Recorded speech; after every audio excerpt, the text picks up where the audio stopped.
If I Ran the Zoo by Dr. Seuss.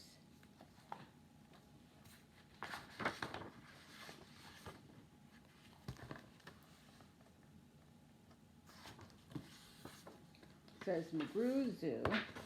Here's our title page. If I Ran the Zoo by Dr. Seuss, published by Random House in New York.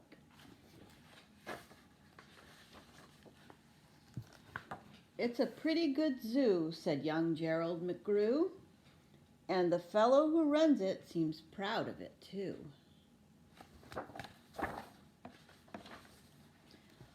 But if I ran the zoo, said young Gerald McGrew, I'd make a few changes. That's just what I'd do. The lions and tigers and that kind of stuff they have up here now are not quite good enough. You see things like these in just any old zoo. They're awfully old-fashioned. I want something new.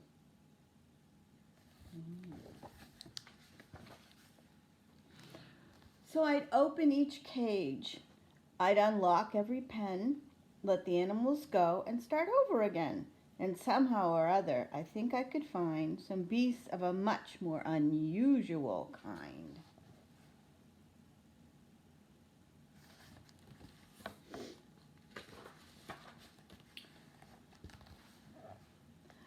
A 4-footed lion's not much of a beast. The one in my zoo will have 10 feet at least. Then people will see that 5 legs on the left and 5 more on the right. Then people will stare and they'll say, "What a sight! The zookeeper, new keeper, Gerald's quite keen. That's the gall darndest lion I ever have seen."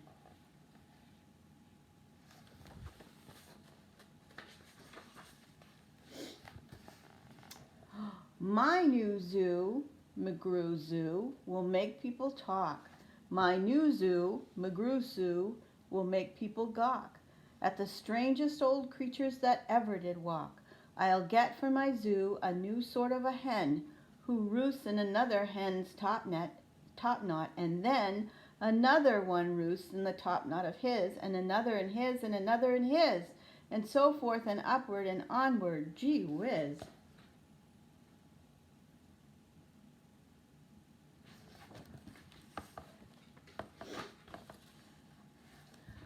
But that's just a start. I'll do better than that. They'll see me next day in my zookeeper's hat, coming into my zoo with an elephant cat.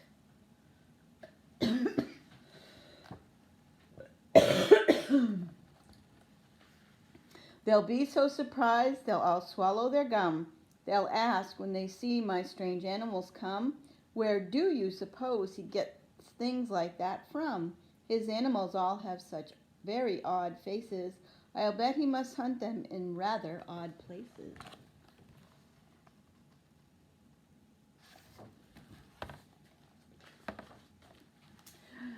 "And that's what I'll do," said young Gerald McGrew. "If you want to catch bears you don't see every day, you have to go places quite out of the way. You have to go places no others can get to. You have to get cold and you have to get wet too. Up past the North Pole where the frozen winds squeal, I'll go and I'll hunt in my Skiegelmobile and bring back a family of what do you know? And that's how my new zoo, McGrew Zoo, will grow."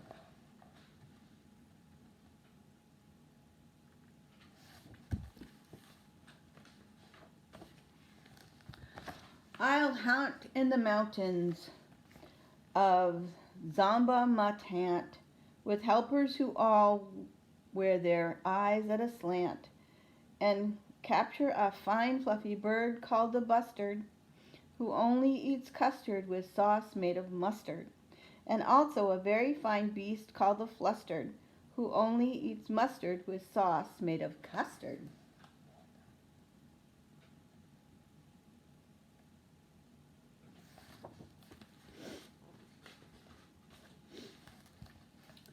I'll catch 'em in caves and I'll catch 'em in brooks. I'll catch 'em in crannies, I'll catch 'em in nooks that you don't read about in geography books. I'll catch 'em in countries that no one can spell, like the country of Mada Fapada Fapel. In a country like that, if a hunter is clever, he'll hunt up some beast that you never saw, ever.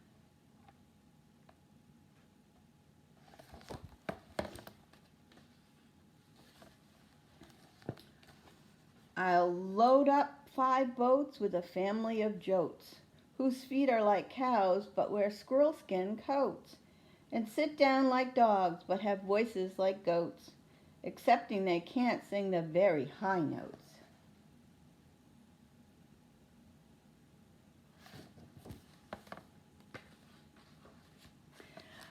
And then I'll go down to the wilds of Nantucket and capture a family of lunks in a bucket. Then people will say, now I like that boy heaps. His new zoo, McGrew Zoo, is growing by leaps. He captures them wild and he captures them meek. He captures them slim and he captures them sleek. What do you suppose he will capture next week?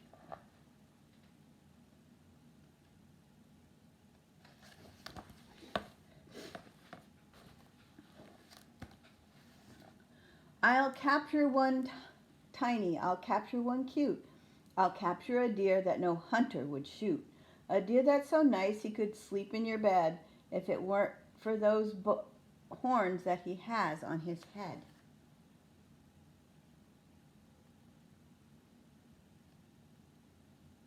It's a city zoo, McGrew's manager.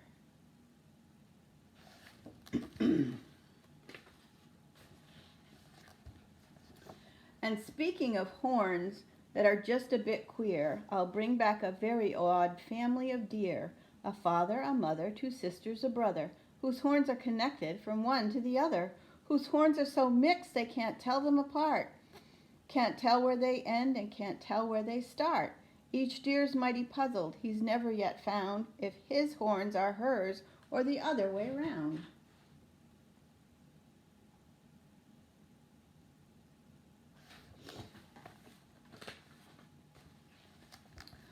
I'll capture them fat and I'll capture them scrawny. I'll capture a scragglefoot mulligatawny from the blistering sands of the desert. A high-stepping animal fast as the wind from the blistering sands of the desert of Zend. This beast is the beast that the brave chieftains ride when they want to go fast to find some place to hide. A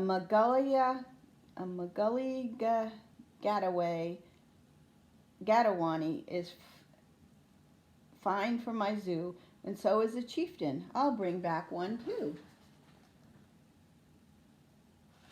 Sometimes Dr. Seuss has some words that are hard to say. In the far western part of southeast North Dakota lives a very fine animal called the iota, but I'll capture one who is even much finer in the northeastern west part of South Carolina.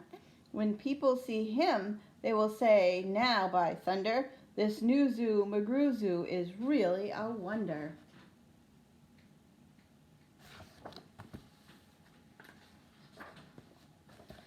Most beasts are quite friendly, but still, in some lands, some beasts are too dangerous to catch with bare hands. For those that are ugly and vicious and mean, I'll build a bad animal catching machine. It's rather expensive to build such a kit, but with it a hunter can never get bit. Quite the animal. A zoo should have bugs, so I'll capture a squirrel whose legs are snarled up in a terrible snarl. And then I'll go out and I'll capture some chugs, some keen shooter, mean shooter, bean shooter bugs.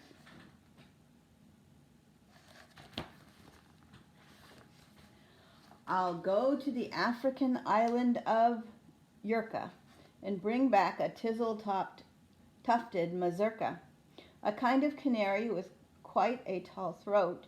His neck is so long, if he swallows an oat for breakfast the first day of April, they say, it has to go down such a very long way that it gets to his stomach the 15th of May.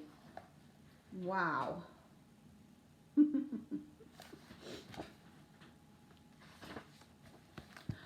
I'll bag a big bug who is very surprising, a feller who has a propeller for rising and zooming around making cross-country hops from Texas to Boston with only 2 stops.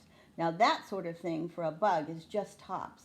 And when I've caught him, then the next thing you know, I'll go and I'll capture a wild tic-tac-toe with X's that win and with zeros that lose. He'll look mighty good in the zoo of McGrew's.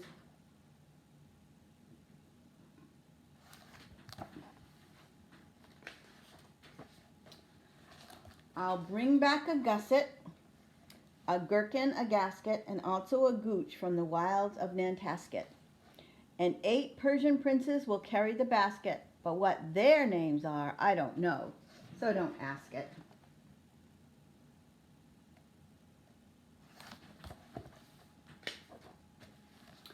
In a cave in Khartoum lives a beast called the Natch that no other hunter's been able to catch.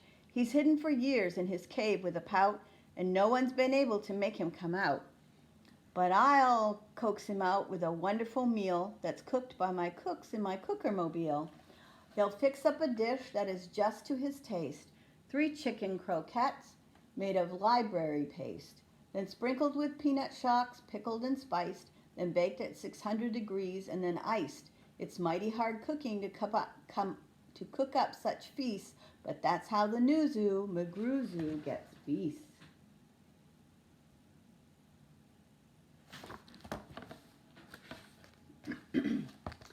I'll go to the faraway mountains of Tobsk, near the river of Nobsk, and I'll bring back an obsk, a sort of a kind of a thingamabobsk, who only eats rhubarb and corn on the cobsk. Then people will flock to my zoo in a mobsk. McGrew, they will say, does a wonderful jobsk. He hunts with such vim and he hunts with such vigor. His new zoo, McGrew Zoo, gets bigger and bigger.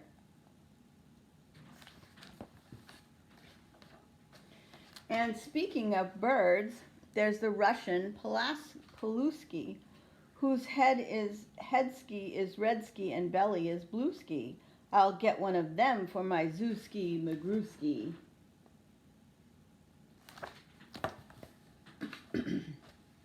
Then the whole town will gasp, why, this boy never sleeps. No keeper before ever kept what he keeps. There's no telling what that young fellow will do. And then just to show them, I'll sail to Catrou and bring back, let's see here, an Itcutch, a Preep, and a Prue, a Nurgle, a Nerd, and a Seersucker too. Wow.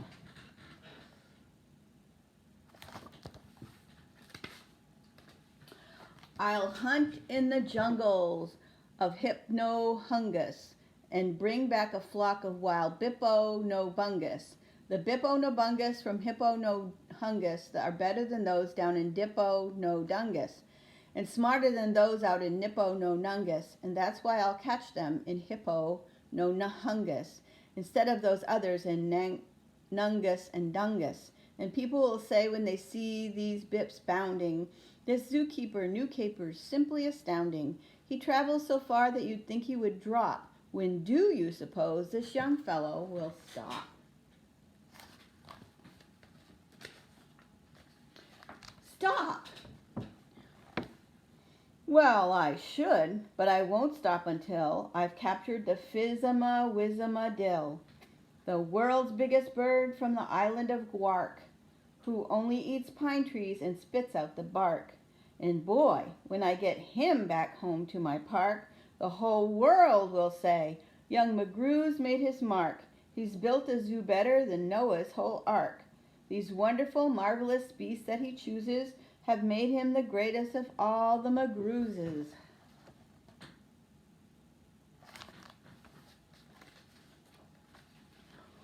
Wow, they'll all cheer. What this zoo must be worth. It's the gall darndest zoo on the face of the earth.